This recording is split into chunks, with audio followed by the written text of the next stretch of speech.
Does your existing ERP solution manage costs and risks? Does it enable the automatic transfer of data between multiple ERP systems to improve performance and recovery of costs?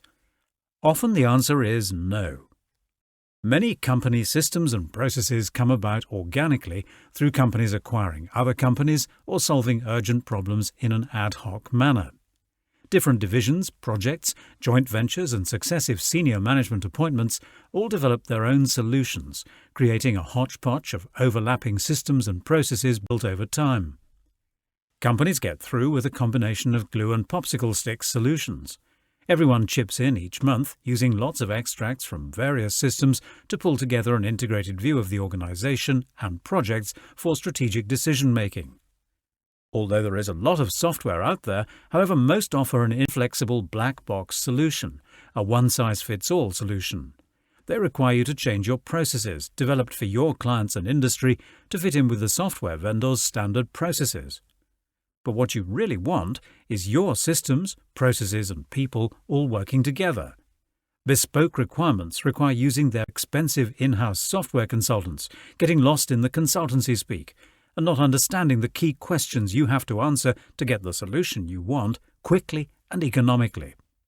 In this video tutorial, we shall quickly explain what value can be added to your company from integrating your enterprise systems, how you can define the solution right for your organization, the components of a solution blueprint, how to implement it and manage the transition.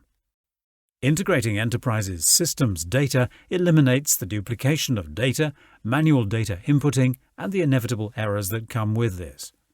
The benefits coming from enhanced profitability, from doing things right the first time, better asset management and resource forecasting which is aligned with your order book, to standardized reports which can be run directly without manually rekeying data into different systems. Tendering for a contract, winning it, setting the baseline with as-sold rates, delivering, managing actual costs, forecasts, changes in clients' requirements and unexpected events is complicated. As you can see, the list of things that may need to be managed is huge. ERP system integration can deliver a cost management system which improves the invoicing process, project governance, and monitoring and control. What's the impact? Just to populate a simple dashboard covering latest status of cost situation, quality issues, and outstanding invoices to be paid can involve using lots of extracts from a variety of system islands. This could mean getting status updates from document management systems, which may be a whole bunch of C drives and network drives, a pile of drawings on Steve's desk, and a legacy document management system, etc., an HS&E system, which may be a custom-built MS Access database or a spreadsheet, individual status reports pouring into email, a never-ending pile of paper-based POs and purchasing reports from a variety of contractors, and the list goes on. What are the potential issues that are faced with this lack of controls integration? Long time between the production of the application for payment, AFP, issue an invitation to invoice, reviewing the invoice, and the final payment. Many different spreadsheets have to be maintained to produce the AFP, change requests, resource library, and rates and performance metrics. Resource forecasting also takes time and is painful. Project schedules have to be manually reconciled with compensation events and staff plan. Schedules are not aligned with resource forecasts, resulting in a mismatch between project demands and resource availability. When you're overstretched, the resource is not there, and sometimes you don't have too many resources. And none of this is cheap. All of this takes a lot of people to maintain. As many organizations know, this situation only works by having superstars who have the ability to juggle a lot to ride this spreadsheet rodeo and make this non-existent system work. We can formalize this mass of data that is involved in a project into discrete data elements that make up what is controlled, project controls. Whether organizations formally recognize this practice, it doesn't matter. If you deliver projects, you use and need to manage these data elements.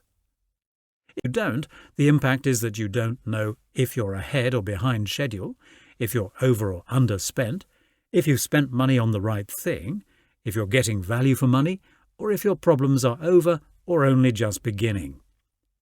For example, a request for information, RFI, that is started at site becomes a change request. A technical query, TQ, that starts at the detailed design stage becomes an issue that needs to be managed on the risk register. Collaborative business processes are also required, not a nice-to-have, for those that will be offline from time to time, such as in the basement of a building or way out in the middle of nowhere. Dada Enterprises has been the key partner to bring together disparate systems integration teams to focus on the integrated outputs which will add real value to business operations. In developing the blueprint, we use a fishbone questionnaire to specify a project controls and cost management solution. The key we have found is to develop an enterprise view of cost management definitions on basic terms, like actuals costs. At Dada, we hold multidisciplinary workshops with different stakeholders from the organization to understand what the key infeeds and outputs are. What really matters to the key stakeholders? Why is it important, and how will they use it? All the time building upon the original high-level fishbone questionnaire to specify a project controls and cost management solution. This sounds simple at first, but let's take a superficially simple concept of trying to define what actual costs mean. Surely all companies must know this. Come on, it's not that complicated. It's like the bill at the end of a meal. Simples. But ask yourself these questions. Are you able to calculate the actual costs for the named resources to calculate the break-even rate to work out your profit at the individual resource level? How will you treat accruals? This is important as some companies have an intercompany model. Also, usually companies' reporting cycles have to start before their monthly accounting period is over. What happens then if you want to correct overestimates? How will negative costs be treated in the case of credit notes or over-accrual corrections? If you use resources from outside the UK, do you account for them using floating exchange rates or pegged exchange rates? And if pegged, when and for how long? Do you hedge against currency movements? Does your firm hire out plant or machinery, or use them, or have its own internal company to hire these out internally? Then ask yourself what is included in the price of that plant or machinery. For example, will fuel be built into the actual cost or charged separately? Will the crew to operate the plant, for example a ship or crane, be included in the hire-out rate? What makes up a typical crew on a ship? Would you just supply the crane operator or also the slinger signaller and crane supervisor? Will these be charged out at their break-even rates, blue book rate, or charge-out rate, white book rate? Will you goods receipt at the purchase order header level or the purchase order line item level? So, for example, if you have a purchase order with 5 line items, will these be reflected in the actual cost when all 5 items have been received and goods receipted, or once each one comes in? This is a real issue, as there could be a long time between receiving the first purchase order line item and all 5. In the interim, project managers develop a false sense of security over their actual cost position. They think there is surplus cash, mistake it for profit, and spend it. This example is just used to illustrate how ERP integration is not a software challenge. The real challenge is defining and achieving a common understanding of the solution. Identifying the transition steps from now to then and keeping the organization together and focused on the goal through the transition. Too often the software confuses client organizations into thinking they can outsource an implementation and they'll get the solution right for them. The to-be business flows are then captured in the blueprint. This is the official handshake on what solution will be delivered, what preparatory work and organizational changes are required to make this work in the real world, and what value should be expected in the end. This blueprint document is referred back to at the end of the project to see if the original requirements were actually delivered. For any solution provider, it also provides protection against scope creep, as it provides a helpful reminder to all the original problems set to be solved. The blueprint will give an overview of the solution description, system architecture interface requirements, system roles, data sources, transition requirements, and reports. Ensuring a focus on the right things is important for any implementation. The blueprint will cover the essential steps in an ERP implementation or integration project. How will the business run? What data needs to be migrated and cleaned? what testing will be performed, who will be able to do what, in which system, and for what parts of the business. Our clients come to us with messy problems covering major changes in regulation, unprecedented cost pressures, and high coordination costs across many development and production sites, requirements to improve information and establish strategic project control. Managing this change is difficult. The difficulties could be related to the system, business process, infrastructure, training, or lack of motivation. Our gated process ensures clarity on functionality, processes, and value to take the risk out of engaging external support and knowing beforehand what value to expect.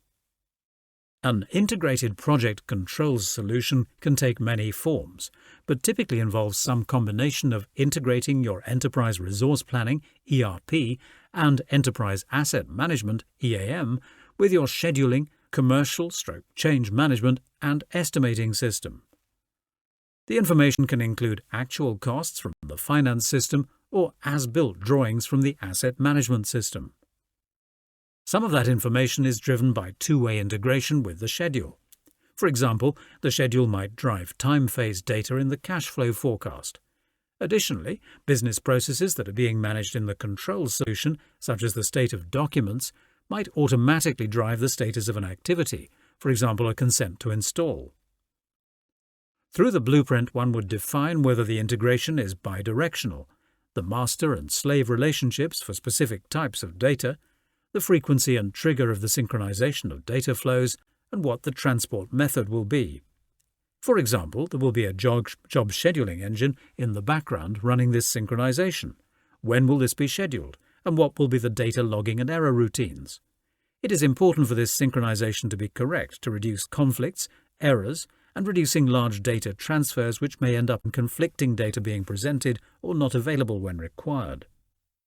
In the real world, these integrations can take on as many combinations as there are systems. Let's use a simple example as illustration. A company may book their time, manage their assets, revenue, accounts payable, receivables, etc. in their ERP and EAM system.